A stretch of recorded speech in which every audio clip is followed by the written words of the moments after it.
And welcome, ladies and gentlemen, to this very special segment today on the what is a very, very special numbers today, 02022022. Well, that's right.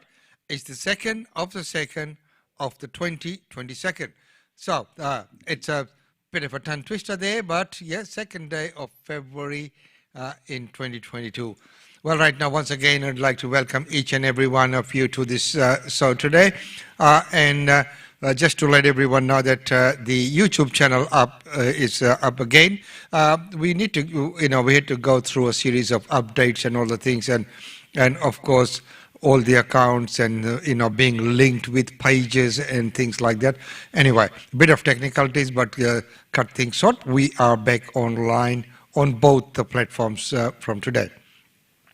Well, right now, how did we go in that storm yesterday? We're getting reports mainly from south sides, with lots of trees down and everything. Janet Tahal just put something up on Facebook. I just saw that as well. But here's a report. Where I am in Woodridge, this is Lennox Court. This, I've been told, is probably the hardest hit area from this storm. You can just see this is a huge tree that has fallen across the road and has blocked access to this cul-de-sac. So cars have been trying to get in here. People who live in this street, they've either been turning around or they've been driving around this tree here to try and get into their properties. And it's snapped in this backyard over here. The tree's just snaps clean off there. It gives you an indication of just the wind and the ferocity of it as it was coming through. I've been told by a neighbour the storm lasted for 5 minutes. So in 5 minutes, this is the devastation that's happened. You can see this house here. I've also been told by a neighbour that a family was inside this home as the storm came through with young children. The roof has been ripped off in part of the section. You can see a bit of a tarp up there. They're trying to clean it up as best they can. But there's another street close by to here as well, Charles Avenue. That was also hit by this storm as well. I've been told by SES this morning they had 60 call-outs in this area alone as the storm rolled through, and so the clean-up is going to take some time. The neighbours are thinking about getting out here and trying to remove some of this debris themselves. What happened with power loss for people? Yeah, so we know how hot it was last night. The apparent temperature was felt about 30 degrees, and the power is out still in some sections of Woodridge. I've been told that some of the houses in this street have been restored, but at the peak of the power outage when the storm came through, 30,000 homes were without power. This morning it's about 1,600, but the homes that are still without power, it could be a long time before they're back up and running. So last night, if they were in their homes without power, it would have been pretty tough to sleep without a fan or air conditioning going, because it was very, very sticky and very, very hot. And sticky and hot it was. We were last night at that time in Bundul, and especially in Gayatri Mandir itself. It was quite warm, and thanks to Alpes, we worked out a way to get the temperature down with the adjusting the air conditioner. So yes, it was very, very stormy, but we were lucky. We missed that path, in the city, and of course on some of the areas of the north side there as well. So that was severe storm, and that's what Queensland storms are like. That they don't last for too long, but they do cause a fair bit of damage. As you can see, that storm there just lasted about 5 minutes, and look at the devastation that's there. Well, right now, as we know that our Prime Minister is on the election path, as they reckon, but he had to face some pretty tough questions yesterday. The first one was at the press conference as well. There were lots of journalists who put up some very straight questions and some very challenging questions as well. After the summer that's been, and with tempers still hot, the Prime Minister took the wisest option available, a tone of contrition. I haven't got everything right, and I'll take my fair share of the criticism and the blame. It goes with the job. Scott Morrison didn't apologise for what had gone wrong over the Christmas-New Year period, the disruptions, the shortage of rapid antigen tests, but acknowledged the inconvenience and the anger directed his way. We were too optimistic, perhaps, and we could have communicated more clearly about the risks and challenges that we still faced. but from mea culpa to election down payment.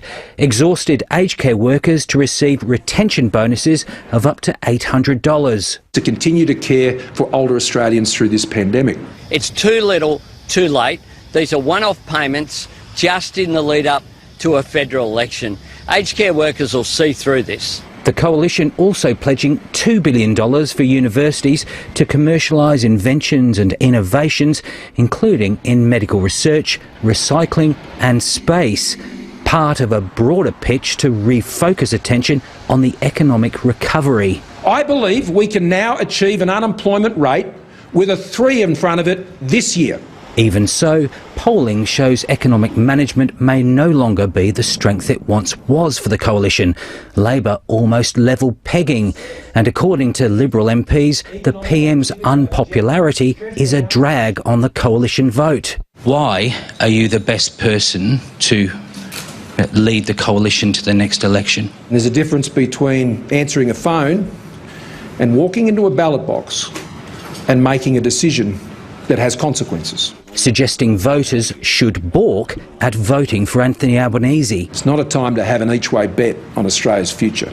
By admitting he's not got everything right, Scott Morrison hopes for forgiveness.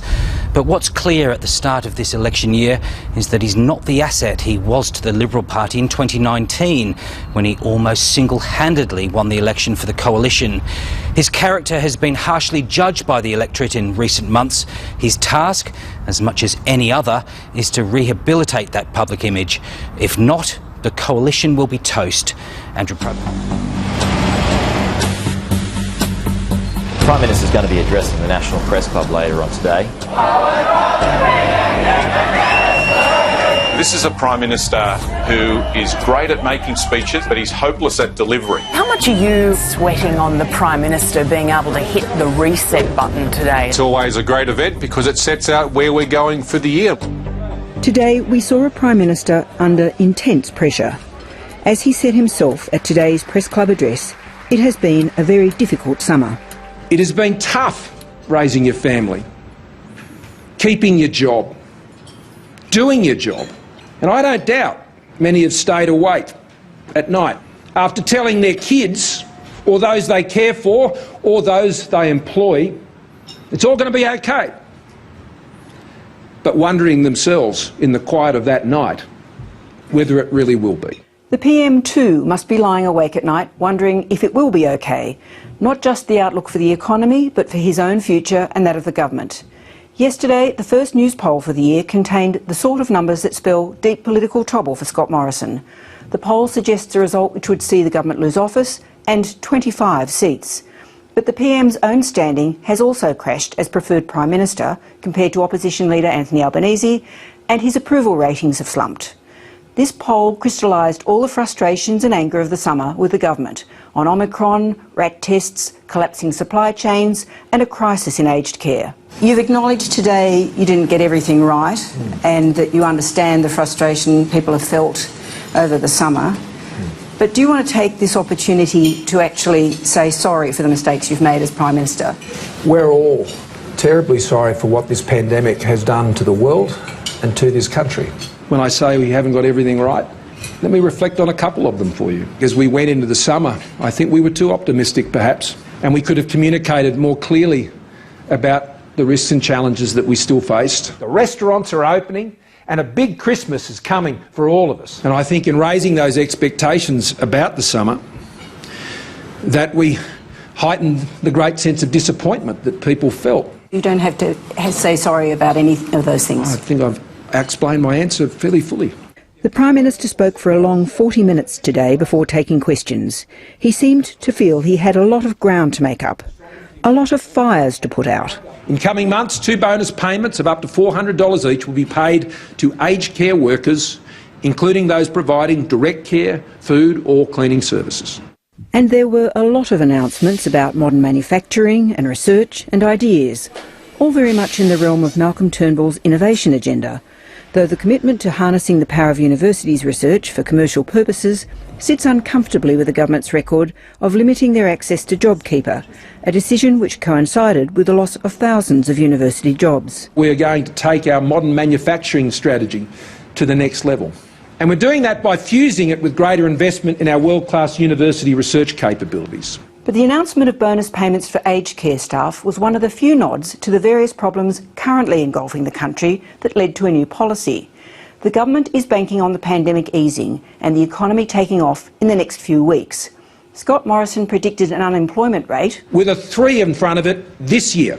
Despite the bullish prediction, today's speech showed the Prime Minister beginning the year on a very defensive note, unlike the opposition leader who spoke at the same venue last week. Australia can emerge from this once-in-a-century crisis better, stronger, more fair and more prosperous. It requires leadership that brings Australians together.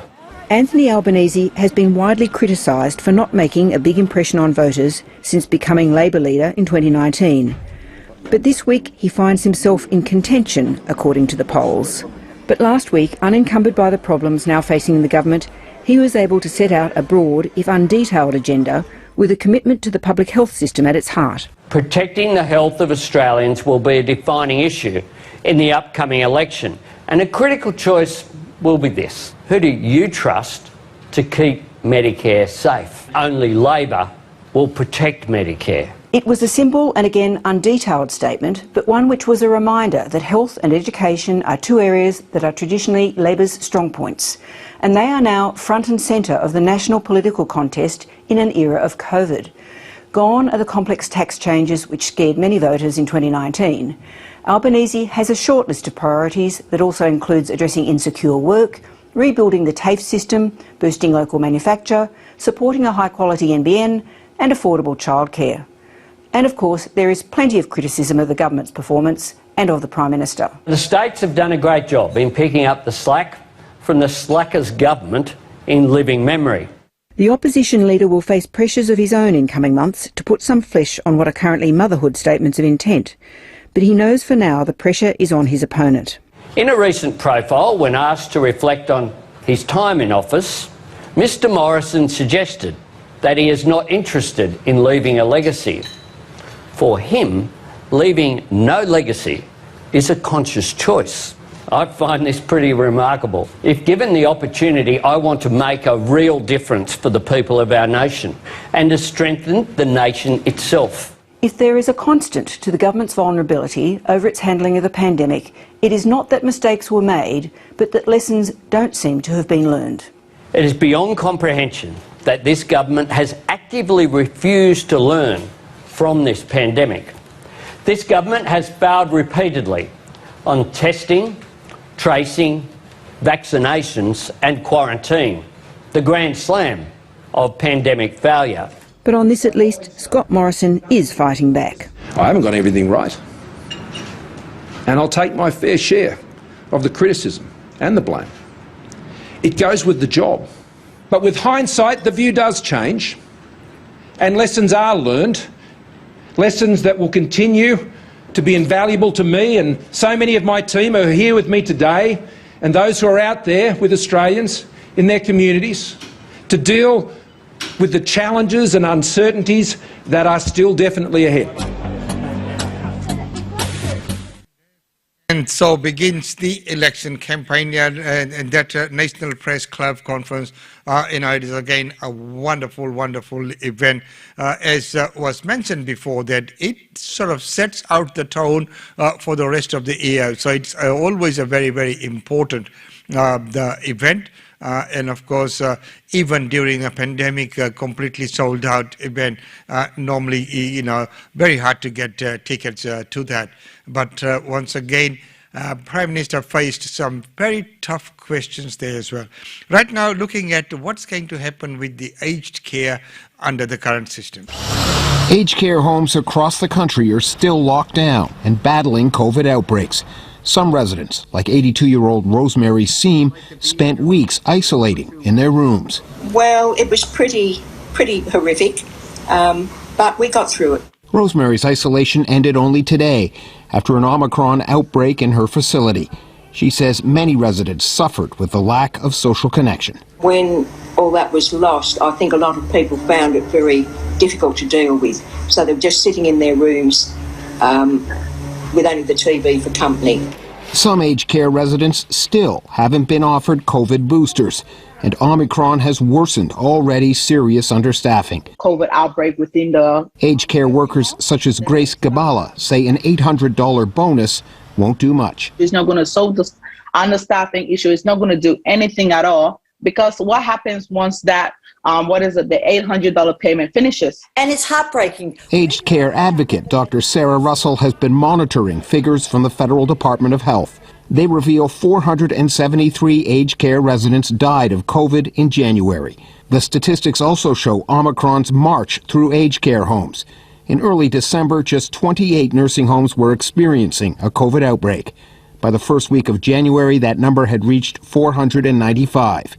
2 weeks later, nearly 1,200 nursing homes were struggling with COVID outbreaks. We could have been ready. We've known about this pandemic now for 2 years, and at each stage, it's the older people in aged care homes who have suffered because the federal government has not planned for aged care. Less than a year since the final report of the Royal Commission into aged care, the system is again in crisis. With the COVID death toll climbing, it will take more than parliamentary pledges to fix it. Well, of course, it will take more than that to fix it. And as the Prime Minister said, that, there might have been a little bit too optimistic.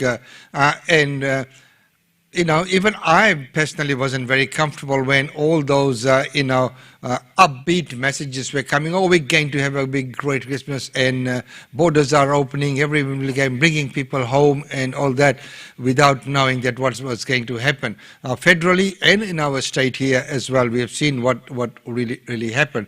And Queensland, talking about Queensland, the Queensland Crime and Corruption Commission with Tony Fitzgerald, a very known name. Let's take a look at what's going to happen in that report. In the 1980s, Queensland was known as the Moonlight State,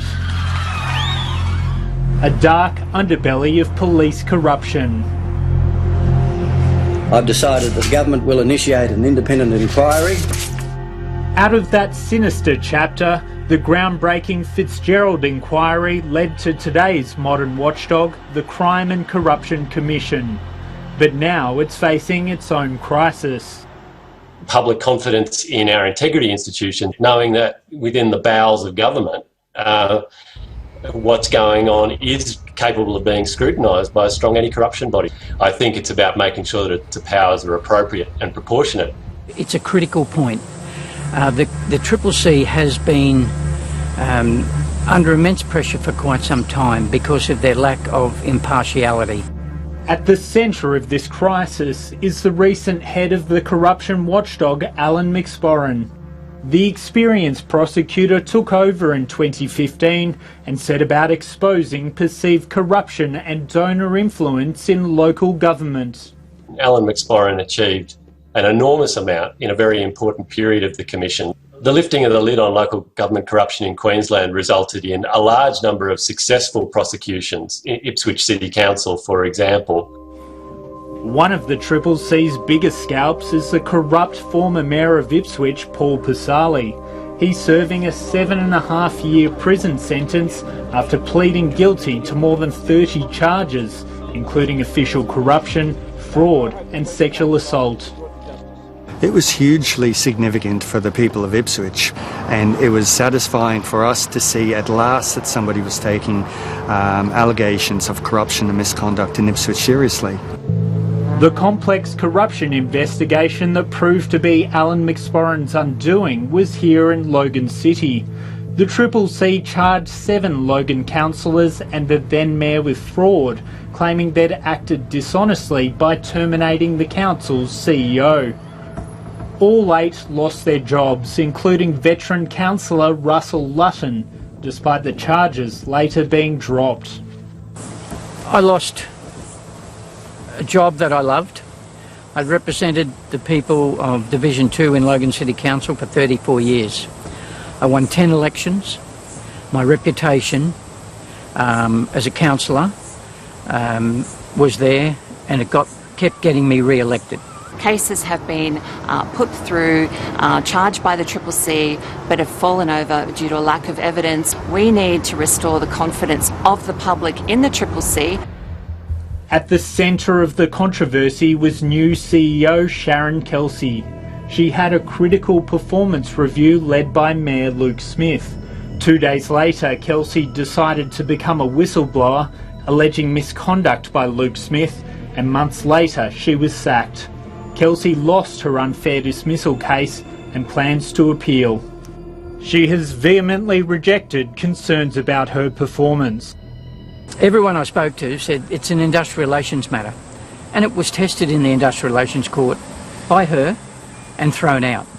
New Logan Mayor Darren Power, who was a councillor at the time, voted to keep Sharon Kelsey. Miss Kelsey, you know, she's been put on trial. You know, she's had her backside well and truly kicked. The Triple C's case against the former Mayor Luke Smith is still alive. He's been committed to stand trial on official corruption and other charges he's vowed to fight. A parliamentary inquiry questioned Alan McSporran about his efforts to assist Sharon Kelsey in her industrial relations case. It found the watchdog had acted outside its powers and the chair had failed to ensure it acted impartially. That's absurd. I reject it. Utterly absurd. You closed your mind completely to avenues by which detachment might have been reintroduced. I don't accept that, but we did what we could and always intended to do. There were corporate governance issues that permeated right through the organisation. As the chair of such an important integrity watchdog, the buck stops with him. If someone came to me in my office as mayor and asked for advice about being a whistleblower, I don't know whether I could actually tell them the truth about what they were in for. We've got an onus under the Act to report corruption. But I can understand why people look the other way these days. Alan McSporran resigned last week, saying he was quitting because his relationship with the committee had broken down, but strongly defending his record. I think the Triple C have got responsibility to obviously look after their whistleblowers. If whistleblowers don't, if there's legislation in place that says basically whistleblowers can't be helped, then I can understand the furore. But that legislation is there. Amidst growing political pressure, yesterday the Premier announced she's bringing Tony Fitzgerald out of retirement to lead a Royal Commission-style inquiry. Who better to oversee an inquiry into aspects of the Triple C than the man who created it? Now we need the next chapter to be written to ensure that the public and the people of this state, have absolute confidence in the Triple C. It's not just the corruption watchdog under siege. The outgoing Integrity Commissioner has made allegations a laptop in her office was wiped, and a former state archivist has raised separate probity concerns. All eyes will be on the new Fitzgerald inquiry to restore faith in efforts to fight corruption. That's why both this second Fitzgerald inquiry and the other reforms that need to follow, the overhaul of Queensland's Whistleblower Protection Act, these are such important opportunities to make sure that the system is as strong as it should be. And the system is only as good as people administering that, and it needs to be a good system, and whistleblowers need to be protected as well. And we've seen a lot of that happening today. But right now it's time to go to our daily India report. With that, let's welcome Himanshu. Welcome to the daily India report that brings you glimpses of the changing India. In our first story, Indian Finance Minister Nirmala Sitharaman presented yet another landmark annual budget with big announcements. The government of Prime Minister Narendra Modi has announced major push for digital currency, jobs, infrastructure spending, digital banking, health, minimum price purchase from farmers of wheat and paddy, digital connectivity to the last mile in India, encouraging MSME startups and more.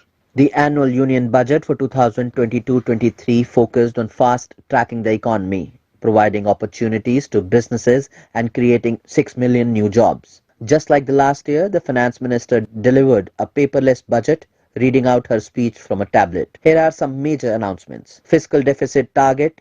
Country's total expenditure is estimated at 39.45 lakh crore rupees, while receipts are estimated at rupees 22.84 lakh crore. Financial year 2023 fiscal deficit target projected at 6.4% of GDP. Tax deduction limit. Both centre and states government employees tax deduction limit to be increased from 10% to 14% to help the social security benefits of state government employees and bring them at par with the central government employees. Digital assets.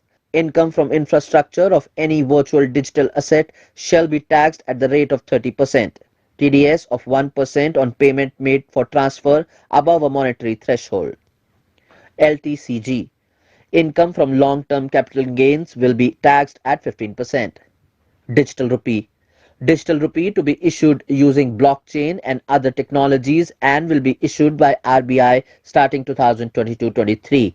This will give a big boost to the economy, said the Finance Minister. SEZ Act. Special Economic Zones Act will be replaced with the new legislation for the development of enterprise and hubs. It will cover the existing industrial enclaves and enhance the competitiveness of exports. Rupees 1 lakh crore allocated to states. For 2022-23, allocation of rupees 1 lakh crore has been made to assist the states in catalyzing overall investments in the economy. These 50-year interest-free loans are over and above normal borrowings allowed to states. It will be used for PM Gati Shakti related and other productive capital investments of states. 2,000 km of rail network. 2,000 km of rail network to be bought under the indigenous world-class technology Kavach for safety and capacity augmentation. Vande Bharat trains. 400 new generation Vande Bharat trains to be built over the next 3 years. Gati Shakti Master Plan. PM Gati Shakti is driven by 7 engines. Roads, railways, airports, ports, mass transport, waterways and logistics infra. All 7 engines will pull forward the economy in unison. Gati Shakti Master Plan for expressways to be drawn up this financial year. 100 new cargo terminals to be built over the next 3 years. The national highway network will be expanded by 25,000 kilometers in 2022-23. Battery swapping policy. Sitharaman also announced setting electric vehicle sharing stations during her presentation. She also said that the private sector would be encouraged to develop sustainable business models for the battery as a service and battery swapping policy. 5G rollout. Required spectrum auctions will be conducted in 2022 to facilitate rollout of 5G mobile services by private telecom players, announced the government. Natural farming and Kisan drones. Chemical-free natural farming to be promoted across the country. Farm procurement value for FY23 to be rupees 2.37 trillion. Use of Kisan drones to be promoted for crop assessment. Digitization of land records. Spraying of insecticides and nutrients. Mental health program.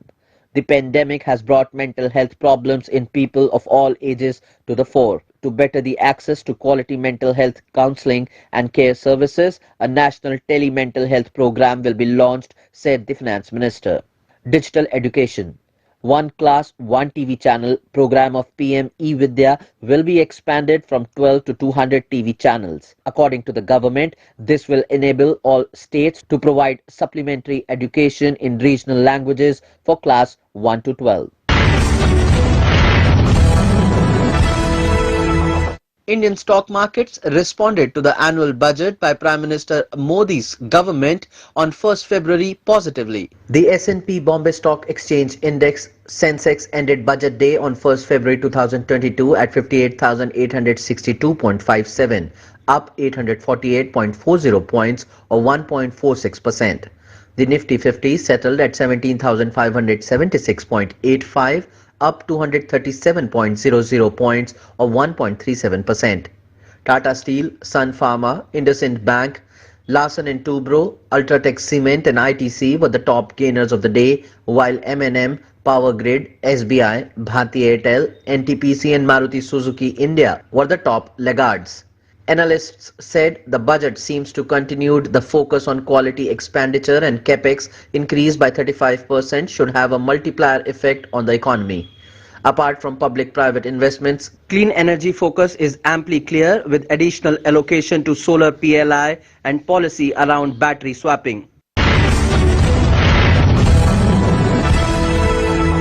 The Election Commission of India has extended the ban on public rallies and road shows for the upcoming state assembly elections till February 11th due to COVID-19. In a significant and welcome decision just days ahead of the upcoming assembly elections in India, the Election Commission of India extended the ban on road shows, vehicle rallies and processions in the 5 poll-bound states till February 11th. However, it has allowed public meetings of up to 1,000 people and doorstep campaigning with up to 20 persons instead of 10. Following a review with the Union Health Ministry and Chief Secretaries and health officials of the 5 states, the poll panel decided that COVID-19 protocol precautions need to be continued to be observed, even though the positivity rate, number of cases and rate of hospitalization is on a declining trend, so that no undue spurt takes place due to intense public contact because of heightened political activity. India is nominating the Hoysala temples of Belur, Helibid and Somnathpura in Karnataka for World Heritage List for 2022-23. India will nominate the Hoysala temples of Belur, Helibid and Somnathpura in Karnataka for World Heritage List for the year 2022-23. Permanent representative of India to UNESCO, Vishal V. Sharma, formally submitted the nomination of Hoysala temples to UNESCO Director of World Heritage, Lazar Elondu. G. Kishan Reddy, the Union Minister of Culture, Tourism and Development of Northeastern Region, said it was a great moment for India to see the sacred ensembles of the Hoysala temples being submitted for inscription in the World Heritage List. The Commonwealth of Voluntary Association of 54 independent and equal sovereign states will hold its meeting of heads of government called CHOGM on 20th and 21st June in Kigali, Rwanda. CHOGM is an important organization with a combined population of 2.5 billion, of which more than 60% is aged 29 or under. It spans the globe and includes both advanced economies and developing countries. The twice postponed Commonwealth Heads of Government meeting will be hosted by Rwanda on 20th and 21st June in Kigali, capital of Rwanda. It will be the first CHOGM in Africa in a decade. His Excellency Paul Kagame, President of the Republic of Rwanda and Commonwealth Secretary General, the retired Honourable Patricia Scotland, announced the new date agreed with member countries for the Commonwealth Heads of Government meeting. The meeting was to have been held in Kigali in June 2020 but has been postponed twice due to the impact of COVID-19 pandemic. CHOGM is customarily held every 2 years and is the Commonwealth's highest consultative and policy-making gathering. Commonwealth leaders selected Rwanda as host for their next summit when they met in London in 2018.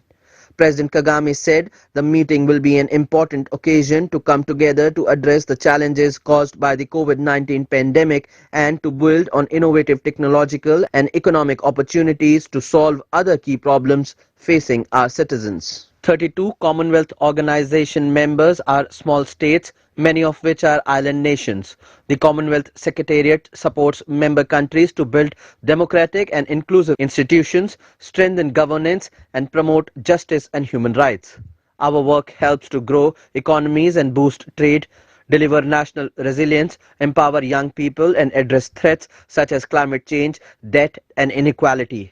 Member countries are supported by a network of more than 80 intergovernmental, civil society, cultural and professional organizations.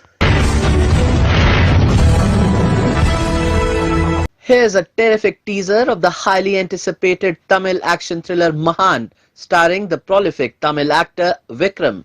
Tollywood fans of Tamil superstar Vikram were delighted as Amazon Prime Video officially tweeted to unveil the action-packed teaser of the upcoming Tamil film Mahan. Teaser shows another breathtaking performance by the Tamil superstar in a gripping plotline. The movie revolves around the life of a man whose family leaves him after he searches for freedom. He soon realizes the presence of his son in his life. The story is about whether the man will get another chance to become a father after fulfilling his dream. Apart from Vikram essaying the role of Gandhi Mahan, other prominent artists in the cast will include Dhruv Vikram as Dada, Vani Bhojan as Bhanushmita, Sanat as Rocky, Bobby Simha as Satyavan, Simran as Nachi, Adukkalam Naren as Mahan's father, Deepak Parmesh and many others. The soundtrack has been composed by Santosh Narayan while the movie is being backed by S.S. Lalit Kumar under the banner of Seven Screen Studio. Written and directed by Kartik Subbaraj, the movie Mahan releases on 10th February 2022 on Amazon Prime Video. That's all for this bulletin of Daily India Report.